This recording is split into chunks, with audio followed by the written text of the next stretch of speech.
Okay, so cybersecurity. We hear about it all the time, right?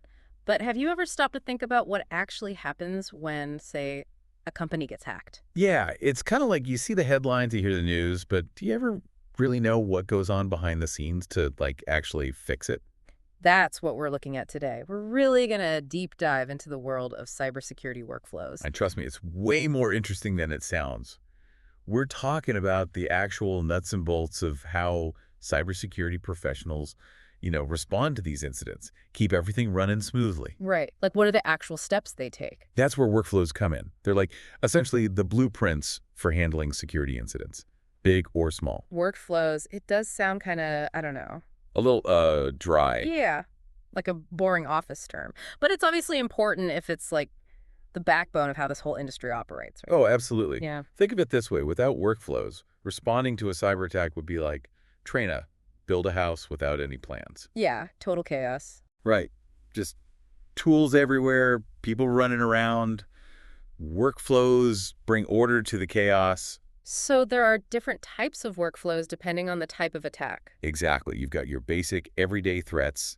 Think, like phishing emails. yeah, phishing, malware, stuff we all see.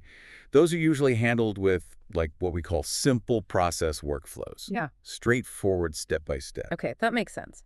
But what about like the really serious stuff? You hear about these complex attacks. What makes them so complex? Well, think about a zero-day exploit. It's a vulnerability in a system that's so new, nobody even knows about it yet, including the people who made the software. Wow, so how do you even begin to like fight something you don't even know exists? That's where you need those more adaptable workflows, the ones that can change on a dime. Conditional workflows, we call them. They're designed to evolve with the threat. That's incredible. So it's not just about reacting, it's about predicting almost. In a way, yeah. The best cybersecurity is proactive. You're always trying to anticipate what the bad guys are going to do next. So we've got these different types of workflows, but who's actually using them?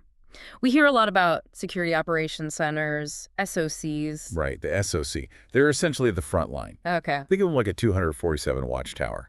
They're constantly monitoring systems for any sign of trouble. So they're looking at like network traffic, logs, all that data. Exactly. And they're using those workflows we talked about to sift through it all, try to find that needle in the haystack. The needle being like a sign of an attack. Bingo. Could be anything. Suspicious login attempts, weird data transfers, anything out of the ordinary. So what happens if the SOC detects something really serious, like something they can't handle on their own? That's when they call in the big guns, the Computer Security Incident Response Team, the CSRT. Okay, the CSRT, they're like the SWAT team of cybersecurity. Pretty much. They're the ones you bring in when you've got a major incident, a big data breach, a ransomware attack, something that needs a much more focused response. I see. So the SOC is like the first line of defense, constantly monitoring. And if they spot something really bad, they call in the CSRT, who are basically the specialists equipped to handle the really complex stuff. Exactly. It's all about having the right team with the right tools and workflows ready to go at a moment's notice. Because, in the world of cybersecurity, time is of the essence. Absolutely. The faster you can detect and respond to a threat, the less damage it can do. Precisely. And that's why these workflows, these carefully crafted plans, they're so critical. The difference between, a minor inconvenience and a full-blown disaster. So for those of us who aren't cybersecurity experts, why does all this matter? Well, think about it. Every time you log into your bank account, every time you buy something online, every time you even just check your email, you're trusting that there are systems in place to protect your data. And those systems are built on these workflows, these teams working behind the scenes. Exactly. It's all connected. So what does the future hold for cybersecurity workflows? I mean, technology is always evolving. That's a great question. I mean, one of the big things people are looking at now is AI, right?